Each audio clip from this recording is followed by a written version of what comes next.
أعوذ بالله من الشيطان الرجيم.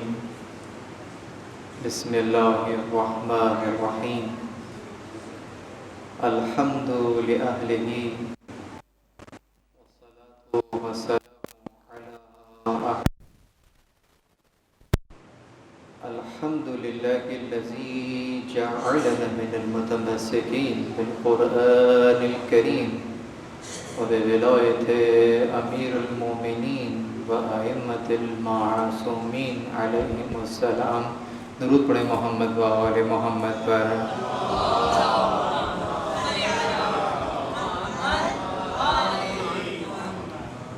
أما بعد، قال الله سبحانه وتعالى في محكم كتابه المجيد وفرقانه الحميد. بسم الله الرحمن الرحيم. ثم كان عاقبة الذين أساءوا السوء أن كذبوا بآيات الله وكانوا بها يستهزئون. درود پڑھیں محمد و آل محمد.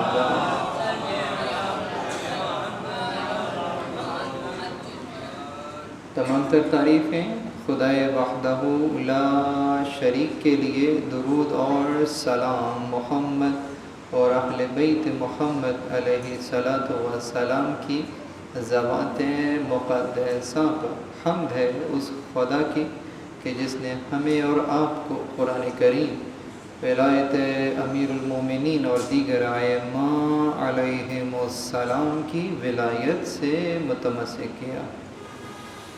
پروردگار عالم کا لطف ہے، پروردگار عالم کا احسان ہے، پروردگار عالم کی توفیق ہے کہ اس نے ہمیں اور آپ کو آج یہ ایک اور موقع عنایت فرمایا کہ ہم اپنے وقت میں سے کچھ وقت نکال کے بیٹھے ہیں خانہ خدا میں اور غور اور فکر کر رہے ہیں کلام الہی اور کلام معصومین علیہم السلام میں.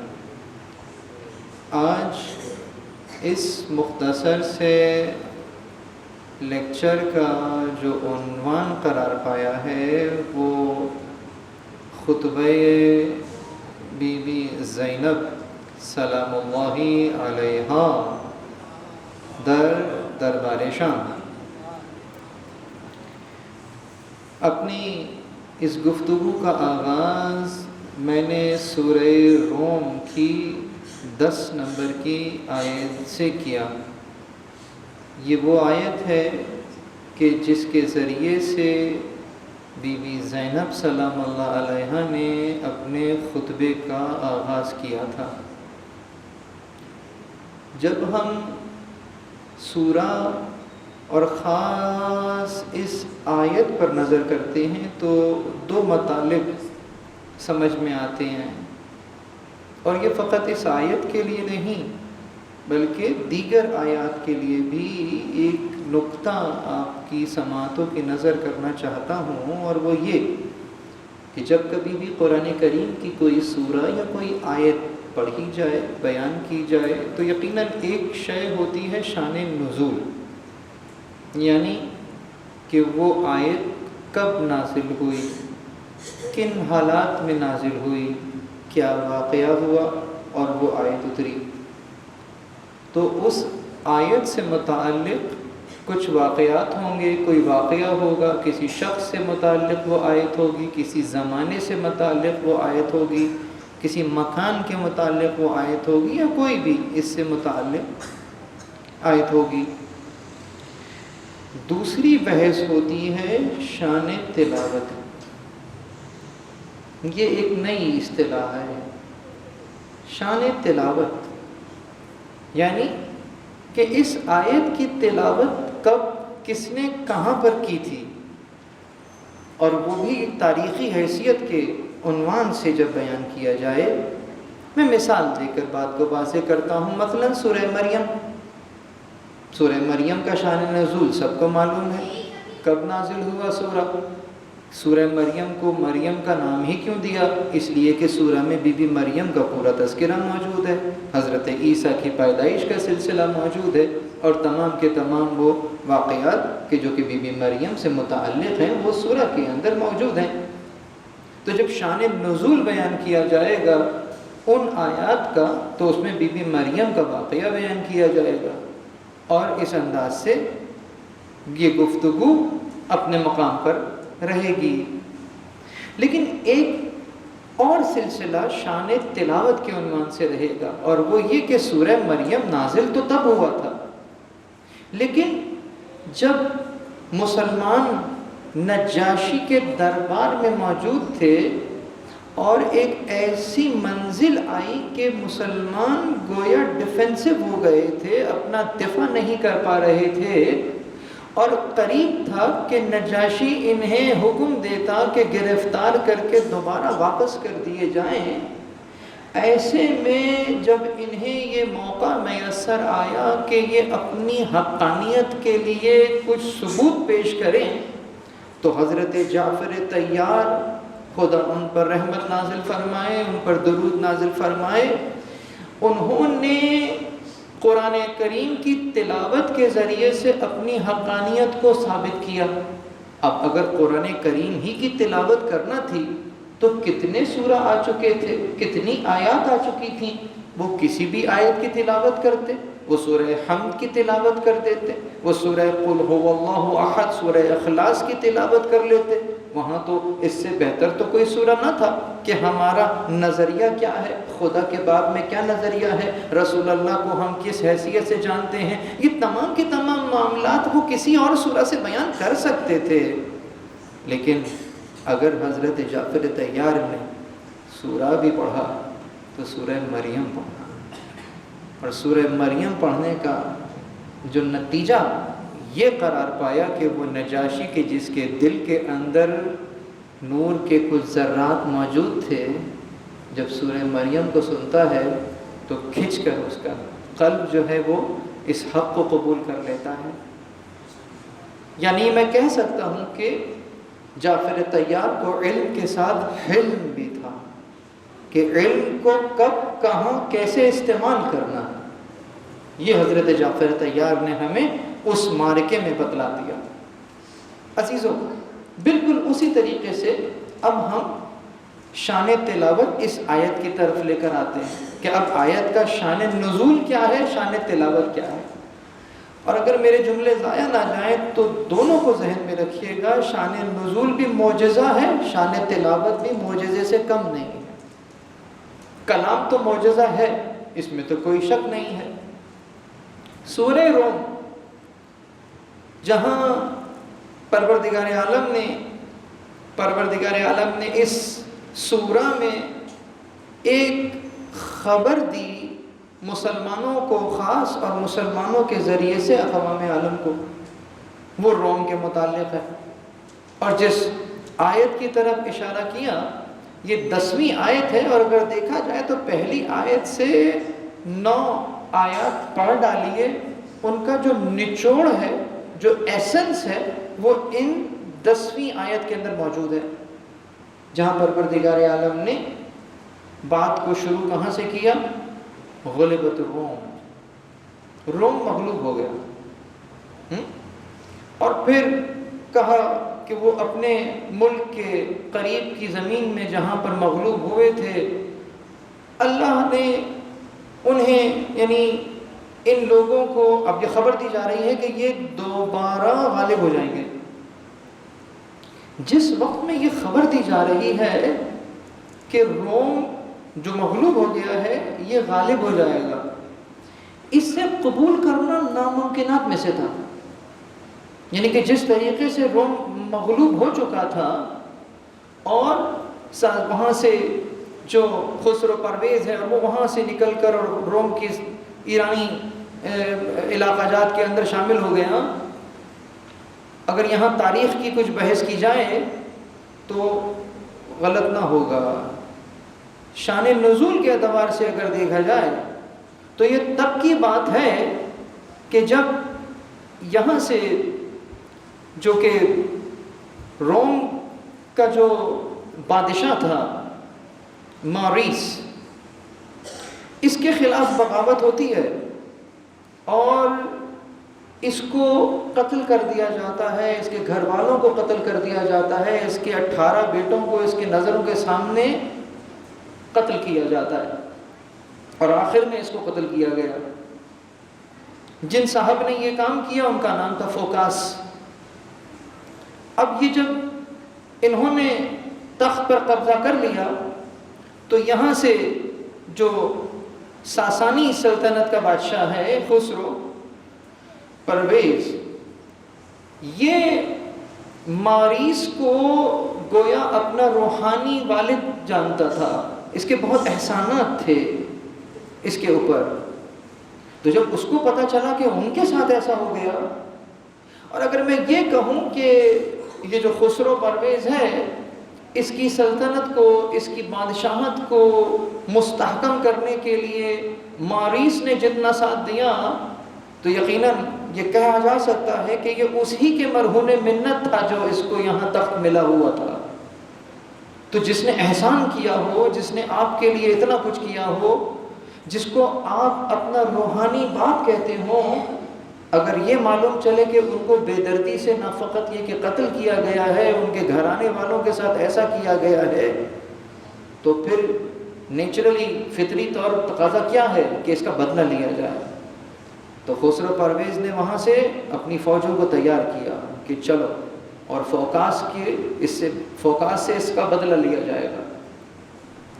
603 ہجری آفٹر ڈیتھ، یعنی کہ عیسوی کی 603 عیسوی کی بات ہے کہ خسرو پرویز نے روم پر پھر حملہ کیا اپنی پوری طاقت کے ساتھ، اور اس انداز سے پھر جو ساسانی سلطنت کا بادشاہ جو خسرو ہے، اس کے زیر عتاب روم آ چکا۔ اس نے قیصر روم، جس کو ہم ماریس کا نام دے رہے ہیں، جو کہ مارا جا چکا تھا، جب اس پر حملہ کیا تو یہ بھی بڑی عجیب بات ہے کہ وہاں پر موجود، اس کی سلطنت میں موجود کچھ عیسائیوں نے بھی الٹا انہی کا ساتھ دیا۔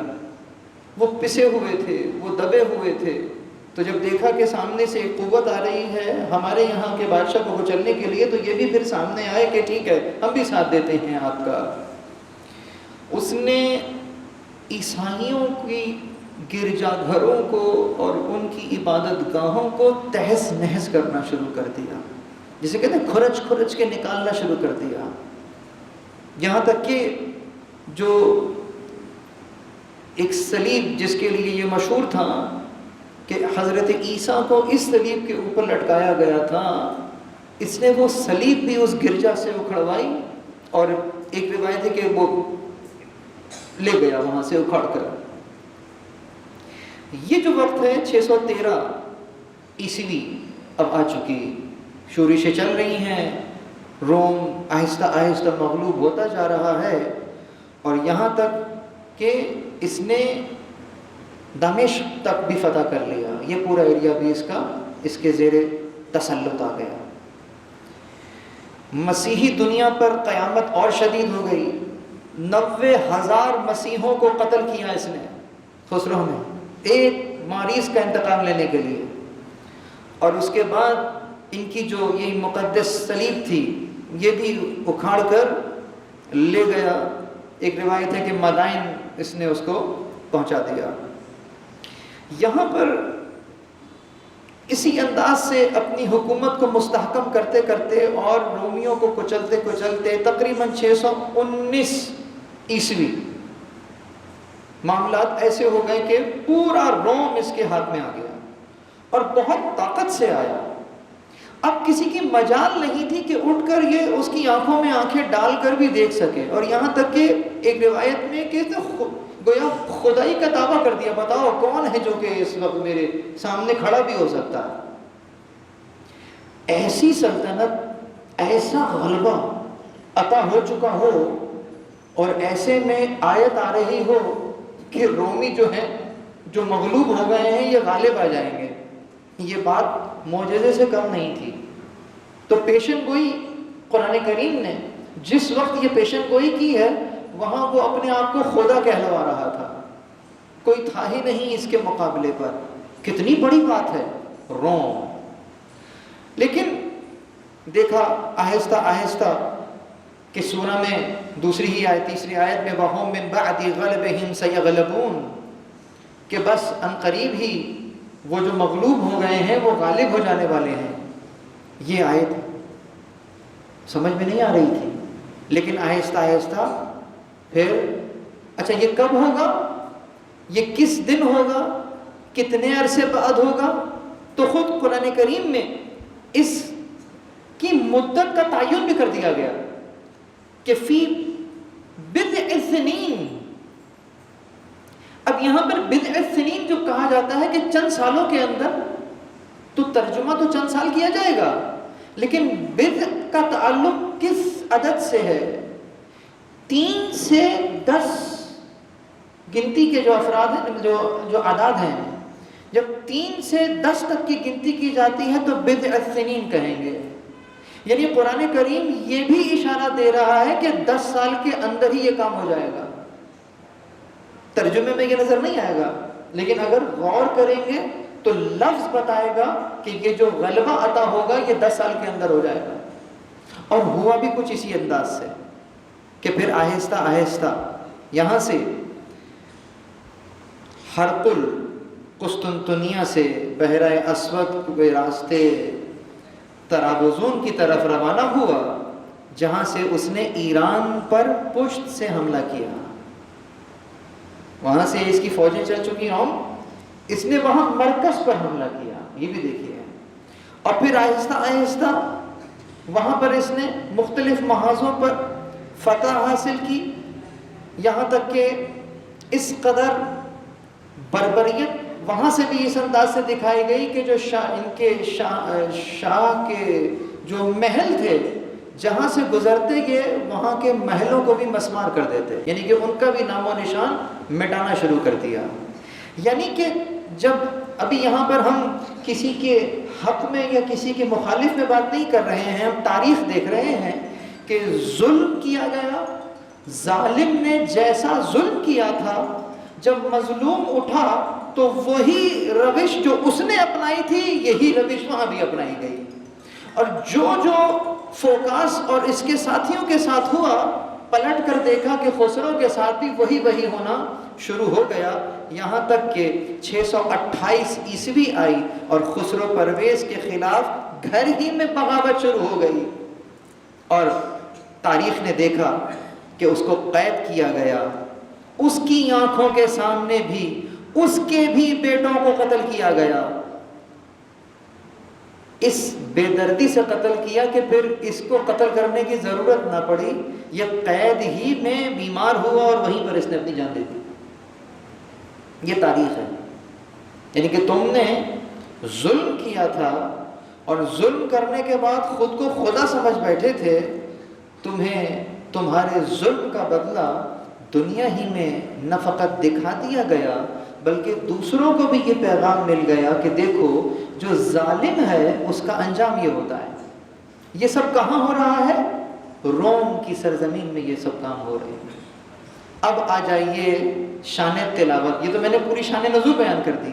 اور 10 سال کے اندر روم دوبارہ سے غلبہ، جن لوگوں کو مغلوب کر دیا تھا، یعنی جو لوگ روم میں مغلوب کر دیے گئے تھے وہ دوبارہ غالب ہو گئے. جبکہ یہ تعداد میں بھی تھوڑے تھے، ظاہری طاقت میں بھی کم تھے، جو سامنے موجود ہے وہ طاقت میں بھی زیادہ ہے، وہ اس کو گھمنڈ بھی اپنی طاقت پر بہت ہے، لیکن پروردگار عالم کو کچھ اور ہی منظور تھا کہ ظالم کو ذلیل و خوار اسی دنیا میں کرے گا. چنانچہ روم دوبارہ فتح یاب ہوا اور قرآن کی پیشن گوئی سچی ثابت ہوئی.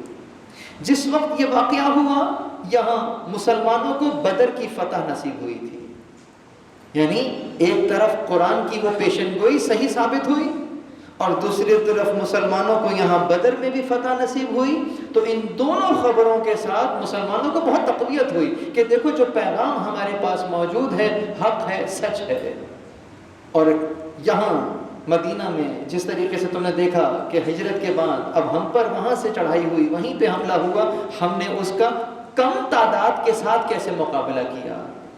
313 لوگ تھے فقط، لڑنے کے لیے اسلحہ بھی نہیں تھا، تعداد میں یہ بھی کم تھے، وہ تعداد میں زیادہ تھے، یہ قوت میں کم تھے، وہ قوت میں زیادہ تھے، لیکن غلبہ کیسے ملا؟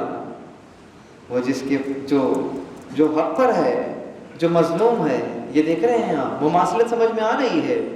اس کے بعد پھر کہیں جا کر ہم نے دیکھا کہ روم وہاں پر طاقتور ہو گیا، یہاں مسلمان، یہاں اسلام اس انداز سے پھیلنے لگا۔ بس عزیزوں، یہاں تک تو میں نے شان نزول بیان کی ہے، اب آ جائیے شان تلاوت پر، لیکن اس سے پہلے ایک بلند آواز میں درود پڑھ دیجئے۔ اللہم صلی علی محمد۔ اب آئیے شان تلاوت پر کہ اہل بیت علیہم السلام کا لٹا ہوا قافلہ، یہ باتیں ہم مصائب میں سنتے ہیں، اور چونکہ مصائب سنتے ہی ہم رونا شروع کر دیتے ہیں، ہم پر جذبات بہت زیادہ حاوی ہوتے ہیں، تو بسا اوقات تفکر اور تذکر نہیں کر پاتے۔ اللہ رحمت نازل کرے، اس المہدی ایجوکیشن کے سلسلے سے جو ہم اس وقت یہاں بات یہ کر رہے ہیں، یہ واقعتاً سیمینار کا موضوع ہے، یہ درس و تدریس کا موضوع ہے۔ زینب کبریٰ نے روم ہی کی سورہ روم ہی کی تلاوت کیوں کی؟ بھائی آپ نے اہل بیت کی حقانیت بیان کرنی ہے، سورہ دہر پڑھ لیجئے، ہیں آیت تطہیر پڑھ لیجئے، آپ قرابت داروں کی جو بھی آیات ہیں وہ پڑھ لیجئے، نہیں پڑھ رہی۔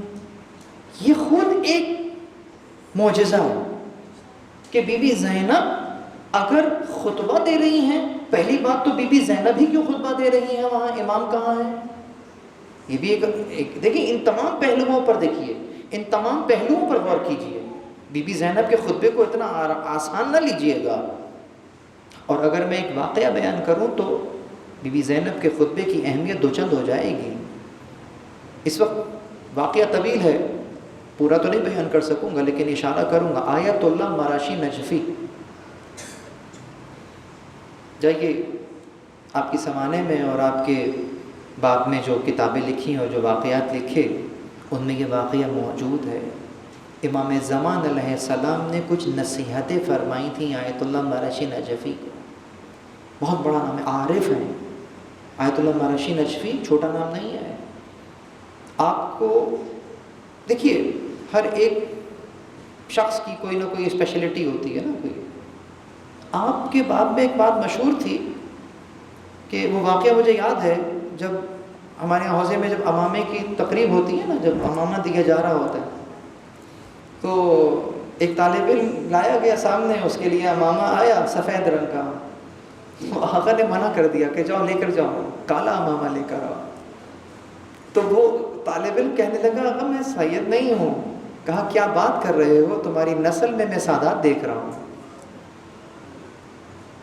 انہوں نے کام کیا تھا، انصاف پر کام کیا تھا، اور وہ جو ان کا وہ نوشتہ ہے، آپ اگر جائیں قوم میں تو اگرچہ وہ آپ دیکھ تو نہیں سکیں گے، آپ کافی اپنے ہاتھ سے انہوں نے تحریر کی، اب لکھا ہے مراشی نجفی لائبریری کے اندر جو ہے وہ نہ جانے کتنی کتب تو اپنی جگہ موجود ہی ہیں، وہ چھپ نہیں سکا ہے ابھی، اور شاید چھپ سکتا بھی نہیں ہے، اس لیے کہ اس میں انصاب اور وہ تمام کے تمام شجرے وہ سب چیزیں موجود ہیں۔ کتنے کالے امامے ہیں کہ جو مشکوک ہو جائیں گے، تو اس کو پھر ایک ہی طرف رکھ دیا گیا کہ ٹھیک ہے رہنے دیجیے۔ تو بہرحال مسئلہ یہ ہے، یہ ایک مسئلہ بلد آ رہے تھے سامرہ سے زیارت کے لیے، پیدل آ رہے تھے، راستہ ادھر ادھر ہو گیا، نظر نہیں آ رہا، ٹھیک ہے،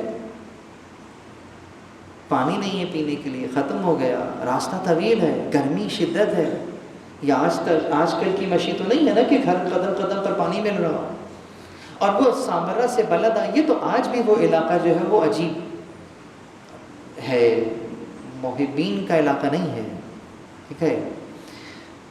تو کہتے ہیں کہ ایک وقت ایسا آیا کہ میں بالکل جیسے میری جان جانے لگی، کچھ دکھائی بھی نہیں دے رہا، دیکھا کہ اچانک کوئی ہستی ہے جو میری قریب آئی اور مجھے پانی دیا، میں نے پانی پیا۔ عموماً واقعات میں ایسا ہوتا ہے کہ جانے کے بعد پتہ چلتا ہے کہ آنے والا کون تھا، لیکن عجیب واقعہ ہے کہ پانی پینے کے بعد آپ نے جب دیکھا رخ انور کی طرف، پہچان گئے آنے والا ہے کون، قدموں میں گر گئے۔ کہتے مولا نصیحت کیجیے۔ مولا نے 8 نصیحتیں کی ہیں۔ 8 نصیحتوں کے اندر جہاں قرآن کریم، احادیث ائمہ اور خاص صحیفہ کاملہ کے بارے میں بات ہوئی ہے وہ تو الگ ہے۔ 8ویں نصیحت کیا ہے؟ کہا یزید کے دربار میں زینب بنت علی کے خطبے کو حفظ کرو۔ نصیحت۔ اب میں یہ تصور تو نہیں کر سکتا کہ آیت اللہ مرشی نجوی سے کہا جا رہا ہوگا کہ یاد کر لو اس خطبے کو، یہ تو کوئی طالب علم بھی یاد کر سکتا ہے۔ حفظ کا، حفظ کا مطلب کیا ہے؟ محافظت کا، یعنی کہ خطبے کے سیاق و سباق اور اس میں چھپے رموز کو آشکار کرو اور لوگوں کو بیان کرو، خطبے کی علت بیان کرو، وجہ کیا قرار پائی، بی بی زینب کو سامنے آ کر خطبہ دینے کی کیا ضرورت پڑی۔ بہت توجہ رہے، بی بی زینب کے خطبے میں بہت کچھ چھپا ہوا ہے، خدا معلوم اس انداز سے کبھی سوچا ہے یا نہیں سوچا۔ بی بی زینب کے خطبے ایک بات، پھر بی بی زینب کے خطبے کا امام زمان سے کیا ربط بنتا ہے؟ کیونکہ امام زمان اگر نصیحت کر رہے ہوں کہ بی بی زینب کے خطبے کو حفظ کرو، تو کوئی تو کڑی ہے جو امام زمان کی زینب کے خطبے سے جڑی ہوئی ہے، کچھ تو ایسا ہے، کبھی اس انداز سے سوچیں کیا ہے۔ جواب دیتا ہوں، سنیے، یہ بتائیے کہ اس دن دربار میں 61 ہجری بعد از عصر عاشور وقت کا امام کون؟ علی ابن الحسین۔ امام زمان کون؟ علی ابن الحسین۔ ٹھیک ہو گئی بات؟ کیونکہ جیسے ہی میں امام زمان کہتا ہوں تو ہمارے وقت کے امام ذہن میں آتے ہیں نا۔ زمانے کا امام یعنی 61 ہجری بعد از عصر عاشور، امام زمان کون؟ علی ابن الحسین۔ ٹھیک، علی ابن الحسین دربار میں موجود ہیں یا نہیں ہیں؟ ہیں۔ کیا دربار والے جانتے ہیں کہ امام زمان ان کے درمیان میں موجود ہے؟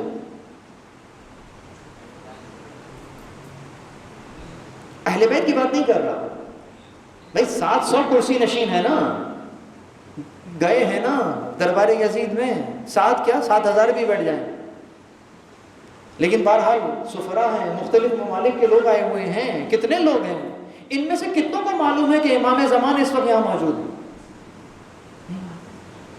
امام ہیں موجود، معلوم نہیں ہے۔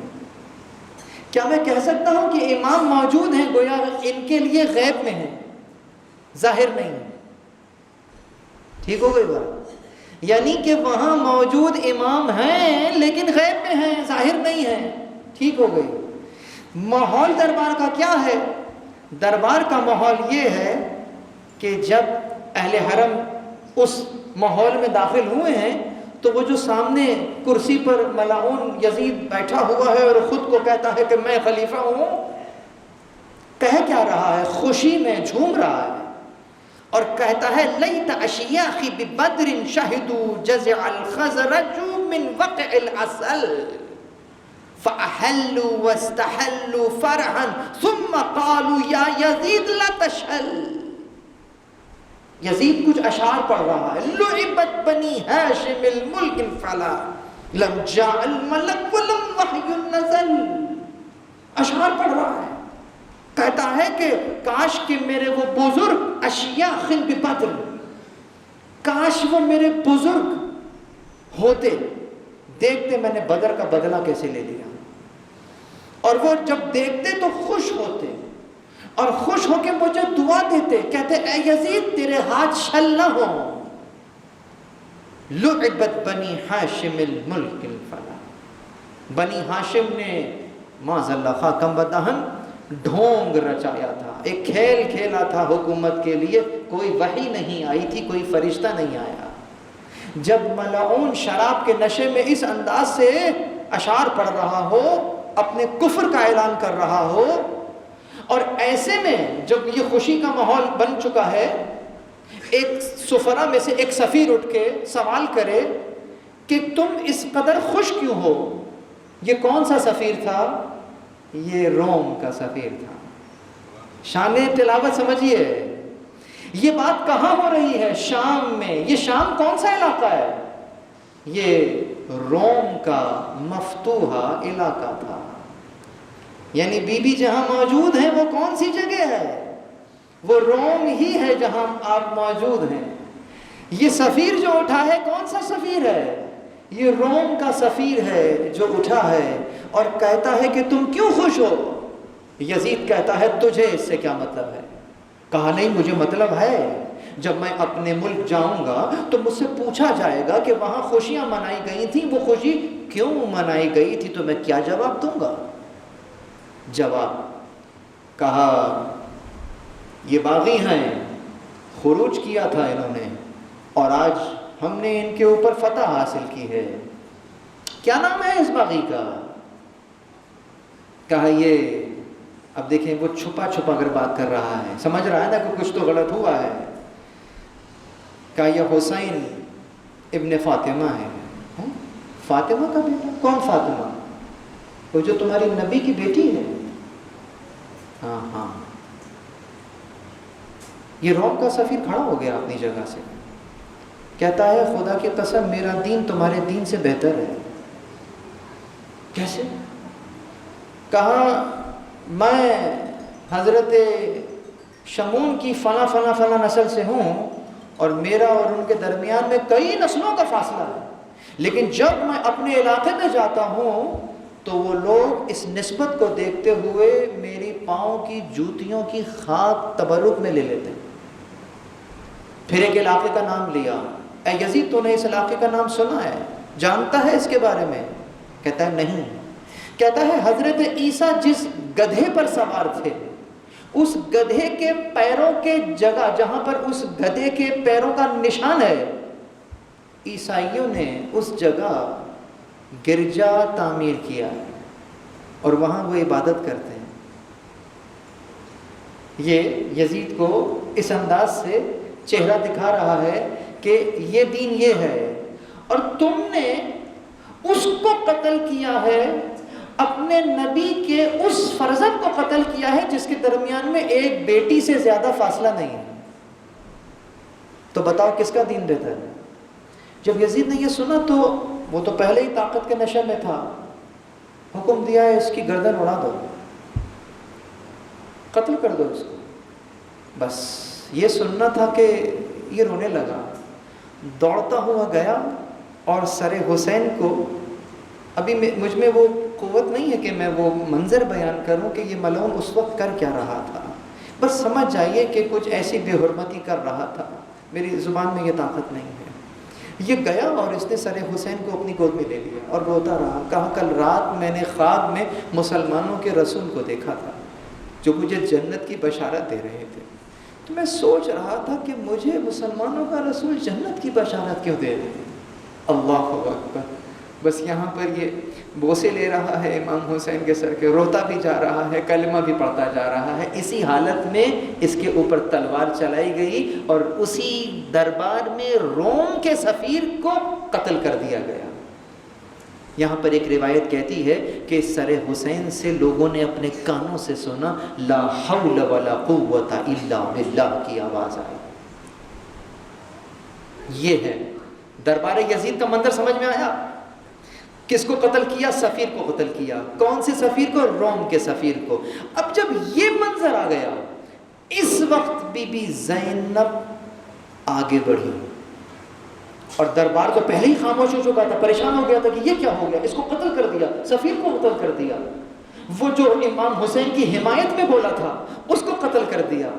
یہاں تک آنے کے بعد جب دربار یہاں تک آ گیا، اب بی بی زینب آگے بڑھی اور ان کی زبان پر قرآن کریم جاری ہوا تو کوئی اور سورہ نہیں، سورہ روم ہی کی تلاوت کی، اور سورہ روم کی تلاوت بھی کر رہی ہیں تو وہی غلبت الروم جہاں سے شروع ہوا، اللہ کے روم مغلوب ہو گیا ہے، ان قریب وہ جو مغلوب ہو گئے ہیں اللہ ان کو غالب لیکن وہ غلبہ آتا ہوگا. گویا ایک اشارہ کر رہی ہیں کہ اے یزید جان لے یہ وہی روم ہے جو کل مغلوب ہوا تھا. تعداد میں تھوڑے تھے، طاقت میں تھوڑے تھے، آج ہم بھی طاقت میں تجھے ظاہری انداز میں کم نظر آ رہے ہیں، تعداد میں تھوڑے نظر آ رہے ہیں، لیکن یاد رکھنا غالب ہم ہی ہوں گے، تو غالب نہیں ہوگا.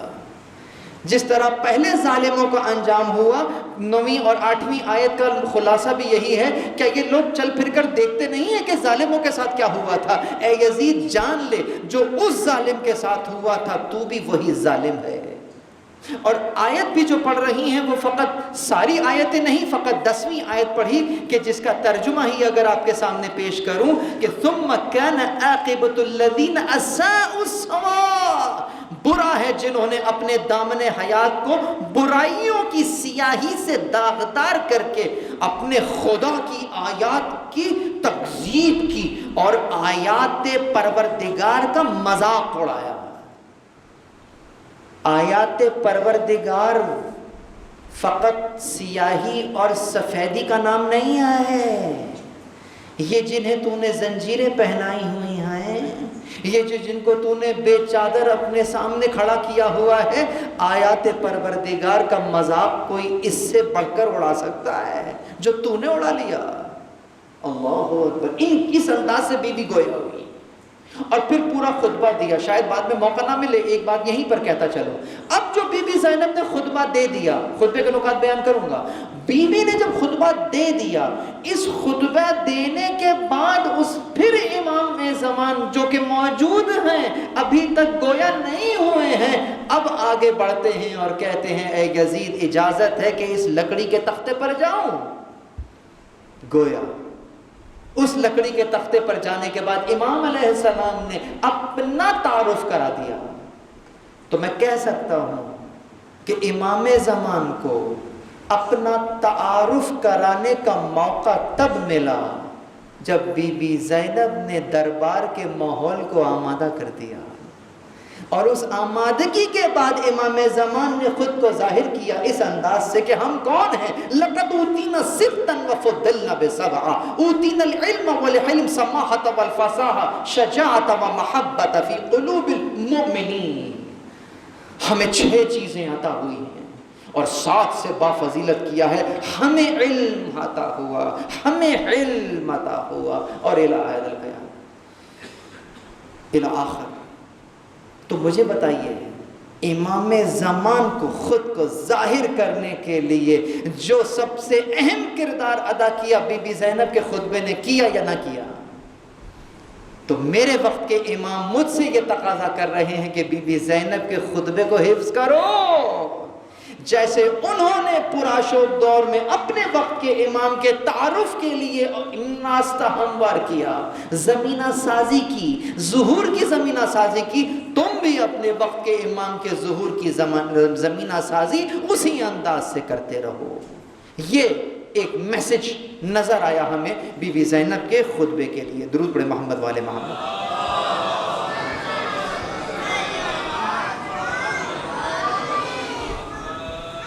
پس عزیزو، میں نے آپ کو زحمت دی. ابتدا میں بی بی زینب نے آپ کے خطبہ، اب وقت نہیں ہے سمیٹ رہا ہوں، معانی اور مفاہیم کا سمندر ہے. یہ خطبہ اتنا آسان نہیں ہے کہ میں آپ کے سامنے پڑھ کر چلا جاؤں کہ یہ کہا یہ کہا یہ کہا. جی نہیں، نہ جانے کتنے جہتوں سے اس خطبے پر بات ہو سکتی ہے. میرا ایک اور لیکچر موجود ہے جس میں عبد اور معبود بی بی زینب کے خطبے کی روشنی میں، وہ الگ ایک لیکچر ہے. اس پورے لیکچر میں عبد اور معبود کی کیا کیفیت ہے بی بی زینب کے خطبے میں نظر آ رہی ہے. عرفان کسے کہتے ہیں بی بی زینب کے خطبے کے اندر نظر آ رہا ہے. آیات الہیہ کی تفسیر کیسے کی جاتی ہے، یعنی تفسیر کا انداز، اسلوب تفسیر کسے کہتے ہیں، آؤ بی بی زینب کے خطبے میں دیکھو. نہ جانے کتنے موضوعات ہیں. آج تو فقط میں شاید تعارف بھی نہ پیش کر سکوں. بی بی نے خطبے کا آغاز کیا.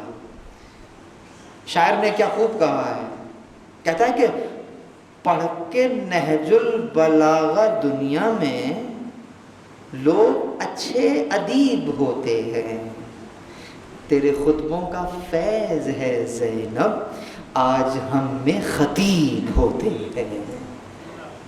پس عزیزوں اس انداز سے خطبہ شروع ہوا، الحمدللہ رب العالمین۔ وہ عورت کہ جس کے گھرانے کو لوٹ لیا ہو،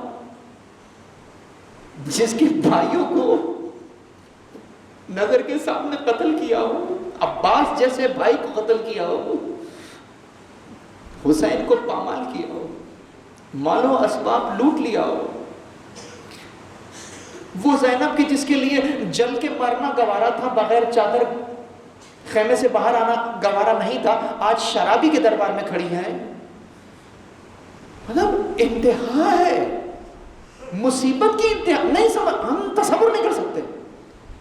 اس موقع پہ اگر زبان سے نکلے الحمدللہ رب العالمین، اب مزید کسی خدا کی دلیل دینے کی ضرورت ہے کہ کوئی خدا ہے جو عالمین کا پالنے والا ہے؟ اگر بی بی زینب کے اس جملے کو فقط دیکھا جائے کہ یہ ایک بی بی ہے جس کا ظاہراً کچھ نہیں بچا ہے، کہہ رہی ہے حمد ہے اس رب العالمین کی۔ زبان کے اوپر کیا آیا؟ شکوہ نہیں آیا، حمد۔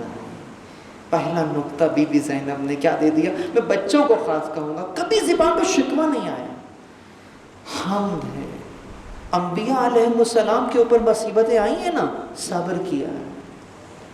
جائیے جا کے دے، ایوب کا صبر مشہور ہے۔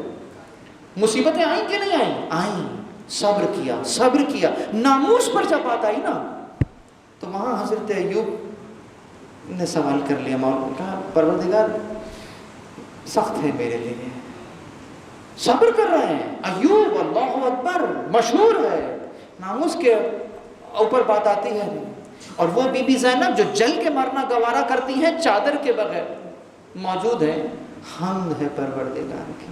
یہ صبر نہیں کر رہی ہیں، شکر کر رہی ہیں۔ یہ انبیاء کی منزلوں سے بہت آگے کی بات ہو رہی ہے۔ اللہ اکبر۔ کہا الحمدللہ رب العالمین۔ کون رب العالمین؟ الذی ختم الاولین بالسعادہ والمغفرۃ والآخرین بالشہادہ۔ حمد ہے اس خدا کی کہ جس نے ہمارے اول کو سعادت دی مغفرت کے ساتھ، اور آخری کو شہادت دی۔ یہ دیکھیے، ہمارے اول کو ہمارے آخر کو، یعنی گویا پنجتن پاک کا تعارف ہو رہا ہے کہ تمہیں معلوم ہے نا کہ مباہلہ میں کون آئے تھے، اس میں سے اول کون ہے؟ رسول اللہ۔ آخری کون ہے؟ وہ جس کو قتل کیا ہے تم نے، یہ ہے وہ آخری۔ انہیں شہادت دی ہے اللہ نے دی ہے، اس کی حمد ہے۔ اللہ اکبر۔ بس تو زبان پر شکوہ نہیں آیا، شکر آیا، حمد آیا۔ بی بی زینب کے خطبے کا پہلا میسج، چاہے مشکلیں کتنی شدید ہو جائیں، زبان پر شکوہ نہیں آنا چاہیے، حمد آنی چاہیے۔ بس عزیزوں، اے یزید، پھر کہتی ہیں کیا تو یہ سمجھتا ہے کہ تو نے ہم پر زمین کے گوشے اور آسمان کے کنارے تنگ کر دیے ہیں، اور رسول کی آل کو رسیوں اور زنجیروں میں جکڑ کر در بدر پھیرانے سے تو خدا کی بارگاہ میں سرفراز ہوا ہے اور ہم رسوا ہوئے ہیں۔ بہت توجہ رہے مومنین، خاص توجہ دیں ان سطور کے اوپر جو بی بی کہہ رہی ہے کہ تو یہ سمجھ رہا ہے کہ تو سرخرو ہو گیا ہے اور تو نے ہمیں ذلیل کیا ہے۔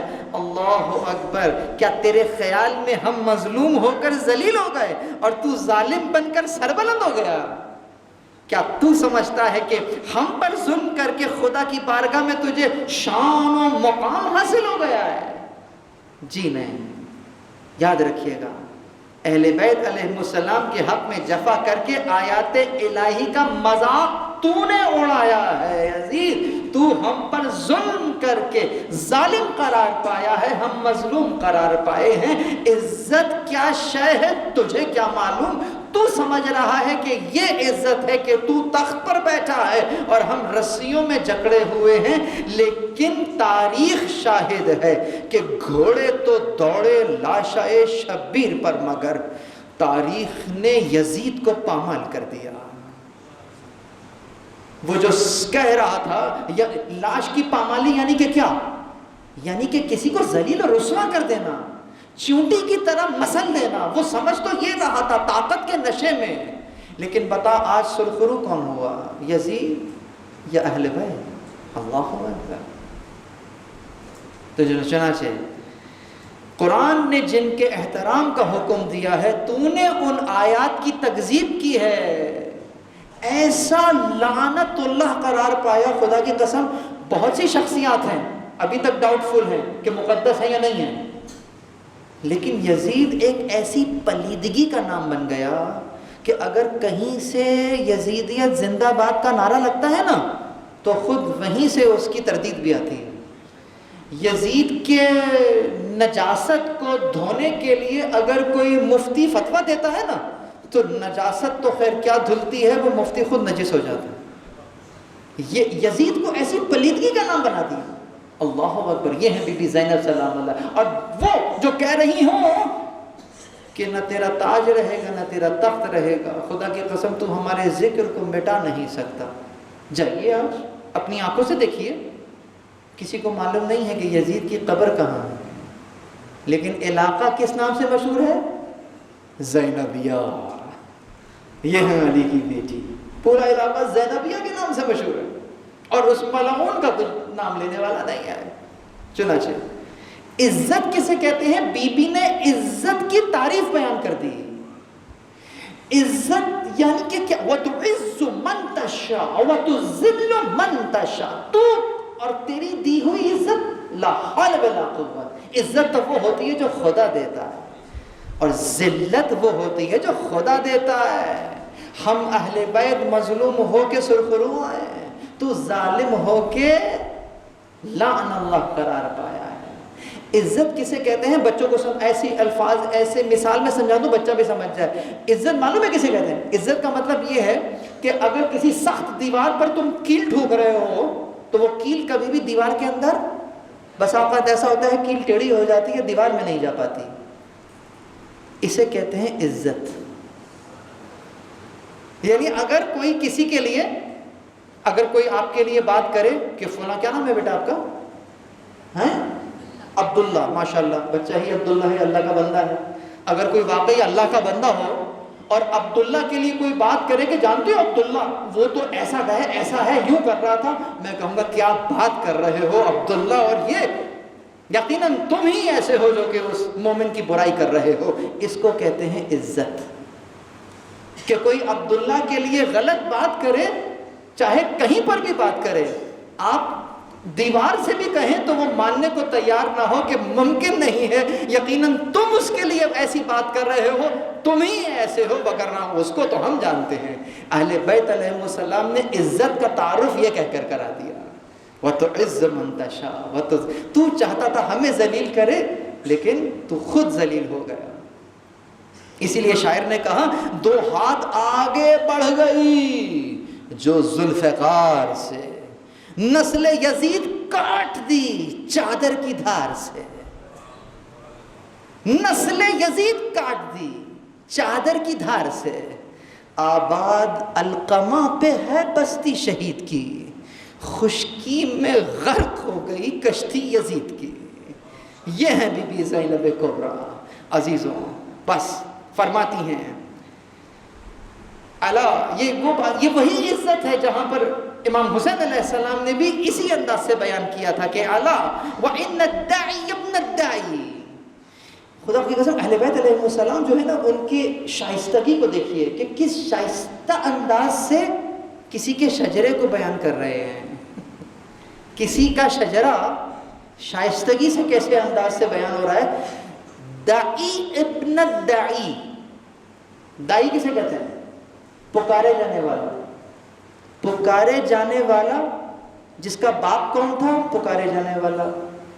یعنی جس کے لیے ولدیت کے کالم میں ملٹیپل نام آ جائیں کہ کون ہے، وہ بھی پکار رہا ہو، وہ بھی پکار رہا ہو، یہ بھی پکار رہا ہو.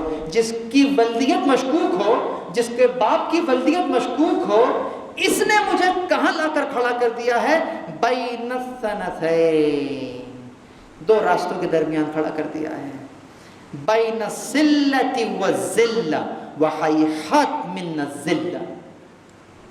ایک تو سرخرو ہونے کا راستہ ہے اور ایک ذلت لینے کا راستہ ہے، ایک شہادت کا راستہ ہے، ایک مر جانے کا راستہ ہے اور ایک ذلت کا راستہ ہے۔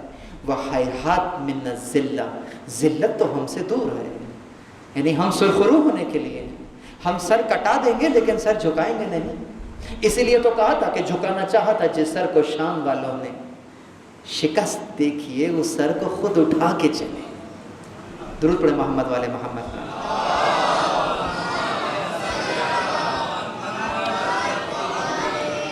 10 منٹ ہے میرے کو۔ کہا آج تو اپنی ظاہری فتح کی خوشی میں سرمست ہے، مسرت اور شادمانی سے سرشار ہو کر اپنے غالب ہونے پر اترا رہا ہے اور خلافت کے ہمارے مسلمہ حقوق کو غصب کر کے خوشی اور سرور کا جشن میں مشغول ہے۔ یہ جملے کہہ کر بی بی نے کیا بیان کر دیا کہ تو جس خلافت کو چھین کر بیٹھا ہے وہ اصلاً ہم اہل بیت کا حق ہے۔ بس آپ سمجھ لیجئے، اہل بیت کا حق ہے یہ حکومت، یہ جو خلافت ہے یہ ہمارا حق ہے۔ کب سے چھینا ہے؟ سمجھ میں آ رہی ہے بات؟ تو یقیناً تو سامنے اس وقت سامنے نمائندگی کر رہا ہے گزرے ہوئے لوگوں کی جنہوں نے ہم سے یہ حق چھین لیا۔ بی بی نے اپنے حق کا برملا اظہار کیا، گویا حدیث ثقلین کی طرف اشارہ فرما رہی ہیں کہ ہم ہی تو وہ ثقلین میں سے ثقل اصغر ہیں جن کو رسول اللہ نے امت کے لیے چھوڑا تھا۔ اعلان غدیر کی طرف اشارہ فرما رہی ہیں کہ ہم ہی تو وہ اہل بیت ہیں کہ جن کی ولایت کے اعلان کو پروردگار عالم نے اپنے رسول اللہ کے اوپر گویا واجب قرار دیا تھا، اوجب قرار دیا تھا۔ اپنی غلط سوچ پر مغرور نہ ہو اور ہوش کی سانس لے۔ کیا تو نے خدا کا یہ فرمان بھلا دیا ہے؟ اور اس انداز سے بی بی نے پھر کچھ آیات کی تلاوت کی میں مختصر کر رہا ہوں۔ وَلَا يَحْسَبَنَّ الَّذِينَ كَفَرُوا أَنَّمَا نُمْلِي لَهُمْ خَيْرٌ لِأَنفُسِهِمْ إِنَّمَا نُمْلِي لَهُمْ لِيَزْدَادُوا إِثْمًا وَلَهُمْ عَذَابٌ مَهِينٌ کہ اللہ جو کہہ رہا ہے کہ حق کا انکار کرنے والے یہ نہ سمجھیں کہ جو انہیں مہلت دیتے ہیں یہ ان کے حق میں بھلائی ہے، بلکہ ہم انہیں مہلت اس لیے دیتے ہیں کہ وہ گناہ میں زیادتی کریں۔ یعنی تجھے تو یہ مہلت مل رہی ہے، یہ تجھ کے اوپر احسان نہیں ہو رہا ہے، بلکہ تیرے اوپر تو یہ اور وبال ہے کہ تو اپنے گناہ کو اور بڑھائے چلے جا رہا ہے تاکہ جب پروردگار رسی کو کھینچے تو تیرے پاس سنبھلنے کا موقع بھی نہیں ہوگا۔ بی بی نے وہاں پر یہ بیان کیا، وَلَا يَحْسَبَنَّ الَّذِينَ كَفَرُوا، کہاں ہیں؟ کیا سن رہے ہیں؟ بی بی زینب کس سے مخاطب ہیں؟ سامنے تو مسلمانوں کا کوئی خلیفہ بیٹھا ہوا ہے جو حاکم ہے، ٹھیک ہے، مسلمانوں کا بادشاہ بیٹھا ہوا ہے، نہ کہ یہ خلیفہ، بادشاہ تو کہتے ہیں۔ تو وہ جو مسلمانوں کا بادشاہ بیٹھا ہے اس کو دیکھ کر علی کی بیٹی اگر قرآن کی آیت پڑھ رہی ہے تو کہہ رہی ہے اور کافر یہ گمان نہ کرے۔ اب کوئی شک ہے اس کے کفر میں؟ اس آیت کی شان تلاوت ہوئی یا نہیں ہوئی؟ ہوگی شان نزول، وہ اپنے مقام پر، یہ اپنے مقام پر۔ حق کا انکار کرنے والے نہ سمجھیں۔ اللہ اکبر۔ دشمن کی رسوائی من العدل یا بین الطلقاء تخیرک حرائرک و امائک و سوقک بنات رسول اللہ صلی اللہ علیہ وآلہ وسلم۔ آیت طلقاء کے بیٹے، یبن الطلقاء، آزاد کیے ہوئوں کے بیٹے۔ میں بہت محتاط گفتگو کر رہا ہوں، فضائل کو ڈھونڈنا ہو تو اس کا الگ اسلوب ہوتا ہے کہ فضائل کیسے ڈھونڈے جاتے ہیں۔ شخصیات کے بارے میں مقدسات کو دیکھنا ہو تو دیکھنا پڑتا ہے کہ کون سی شخصیت کیسے مقدس ہوتی ہے۔ بی بی بیان کر رہی ہیں شخصیات کے بارے میں، آزاد کیے ہوئوں کی اولادوں، مل گیا تقدس۔ آگے چلیں، کہا اب یہ جملہ ایسا ہے خدا کی قسم میں پریشان ہو جاتا ہوں، اور یہ دکھ میں آپ سے نہ بیان کروں تو مجھے بتائیے میں کہاں جا کر سر ماروں اپنا۔ میں نے علم کے سائے میں، امام بارگاہ میں سیدانیوں کو، شادی بیاہ کے معاملات تھے، ہم تو اٹھ کر باہر چلے گئے، چھوڑ کر چلے گئے، ہمیں نہیں پتا تھا کہ ایسا بھی کچھ ہوگا وہاں پر، کیونکہ علم کا تو خیال کیا جائے گا۔ اللہ اکبر۔ مخلوق تیار شیار بالکل بن ٹھن کر بے پردہ اور علم کے سائے کے اندر بیٹھ کر ڈنر ہو رہا ہے. کیوں؟ فیملی ہے، الگ الگ بیٹھی ہے. کیا کہنے ہوا آپ کے کراچی میں ہوا، اینی شاہد ہو. ہم اٹھ کر باہر چلے گئے کہ ایسا بھی کچھ ہو رہا ہے. جب باہر گئے تو بیچارے 2 علماء مزید باہر کھڑے ہوئے تھے کہ یہ کیا ہوا، پریشان تھے. وہ بھی باہر جا کر جہاں وہ دیکھ پکڑی ہوتی ہے وہاں جا کے بیٹھ گئے بیچارے. سر چھپانے کی کوئی جگہ نہیں تھی ان کے پاس.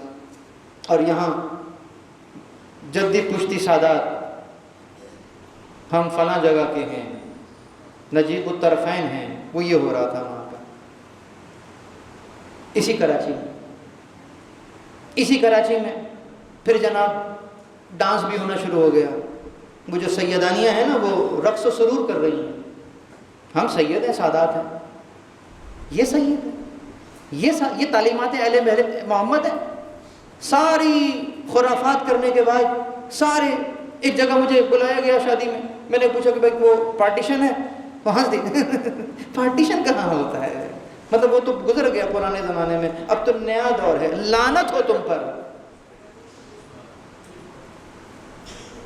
پارٹیشن کہاں ہوتا ہے؟ نہیں اس پہ ہم نہیں آ سکتے. لیکن وہاں پر جہاں بجے گا تو اگر کسی کے دل میں آ گیا کہ منقبت پڑھ دیں تو ہیں علی کے ساتھ ہے زہرا کی شادی. وہاں علی بھی یاد آ گئے، زہرا بھی یاد آ گئی. اور اس کے بعد پھر کیا کیا یاد آیا؟ آپ کانوں کو ہاتھ لگائیں گے. اور جب سب کچھ ہو جائے گا، سارے حرام کام ہو جائیں گے، ساری خرافات ہو جائیں گی، آخر میں پتہ چلے گا وہ قرآن لے آؤ کہیں سے. وہ اوپر سے اٹھایا اور دلہن کو نیچے سے نکال لیا. کیا بچ کے نکل گئی نیچے قرآن سے. یہ تربیت ہے معاشرے کی کہ بچ بچا کے قرآن کے نیچے سے نکال دو، خبردار پڑھنا نہیں اس کو. لا حول ولا قوت. یہ ہے ہمارا معاشرہ. اب ذرا سمجھیے کہ یہ سادات اور یہ شیعہ فیملیز کہاں کھڑی ہیں اور یزید کہاں کھڑا ہے. کہ بی بی کیا کہہ رہی ہیں؟ اے طلقہ کے بیٹے، کیا یہ تیرا انصاف ہے کہ تو نے اپنی مستورات اور لونڈیوں کو چادر اور چادر دیواری کا تحفظ دیا ہے؟ یعنی یزید جیسا فاسق و فاجر شرابی جو اہل بیت کا مذاق اڑا رہا ہے، اپنی عورتوں کو چادر میں رکھا ہوا ہے. یزیدیوں کی عورتیں چادر کے بغیر باہر نہیں جاتی. اور یہ سادات ہیں جو بغیر چادر کے باہر جانا فخر سمجھتی ہیں. یزید سے بدتر ہیں، یزید سے بدتر. بی بی زینب نہیں کہہ رہی تیری عورتیں تو چادر میں ہیں، تیری عورتیں، اور تو نے اہل بیت کے ساتھ ایسا کیا ہوا ہے. خدا معلوم جب بی بی زینب آج یہاں دیکھیں گی تو کیا کہیں گی کہ وہ یزید تھا لیکن اس نے اپنی عورتوں کو بے پردہ نہیں کیا. تمہیں کیا ہو گیا؟ حق نہیں ہے انہیں رونے کا جن کے گھر کی محافل اس انداز سے ہوتی ہوں. کس چیز پر رو رہے ہیں؟ مجلس کس کی برپا کر رہے ہیں؟ لا حول ولا قوت الا باللہ. پھر آپ نے شہداء کا تذکرہ کیا. اے یزید یاد رکھ، خدا آل رسول پاک تجھ سے انتقام لے کر ان مظلوموں کا حق نہ دلائیں گے اور انہیں امن و امان اور سکون کی نعمت سے مالا مال کر دیں گے. سورہ قصص کی 5ویں نمبر کی آیت جہاں پر پروردگار عالم نے یہ اعلان فرمایا کہ وَنُرِيدُ أَن نَمُنَّ عَلَى الَّذِينَ اسْتُضْعِفُوا فِي الْأَرْضِ نَجْعَلَهُمُ الْأَئِمَّةَ وَنَجْعَلَهُمُ الْوَارِثِينَ. گویا بی بی نے کیا ہے تفسیر کس انداز سے کر رہی ہیں، اشارے کر رہی ہیں آیات کی طرف. پس عزیزو یہ خطبہ ایسا ہے کہ کم از کم اگر 50 لیکچرز بھی ہوں تو کم ہیں. آج میں نے صرف خلاصہ کیا ہے آپ کے سامنے، وہ بھی پورے خطبے کو نہیں پڑھ سکا، وقت ختم ہو گیا. بس پروردگار عالم سے دعا ہے کہ ہمیں ان کلمات نورانیہ کے نور کو اپنے نفس میں جذب کرنے کی توفیق عنایت فرمائے. پروردگار عالم سے دعا ہے کہ ہمیں ائمہ اطہار علیہم السلام کی معرفت نصیب فرمائے. پروردگار جس طرح بی بی زینب سلام اللہ علیہا نے اپنے امام زمان کا دفاع کیا، ہمیں اپنے امام زمان کا دفاع کرنے کی توفیق عنایت فرمائے. پروردگار تجھے واسطہ محمد اور اہل بیت محمد علیہ السلام کا، جیسے بی بی زینب سلام اللہ علیہا نے اپنے امام زمانہ کے ظہور کی زمینہ سازی فرمائی، ہمیں بھی یہ رزق عنایت فرما کہ ہم امام زمان کے ظہور کی زمینہ سازی کر سکیں. پروردگار تجھے واسطہ محمد اور اہل بیت محمد علیہ الصلوۃ والسلام کا امام زمان کے دل کو ان کے ظہور کے ذریعے سے شاد اور خوشنود فرما، ہمیں ان کے اعوان اور انصار میں سے قرار دے۔ رب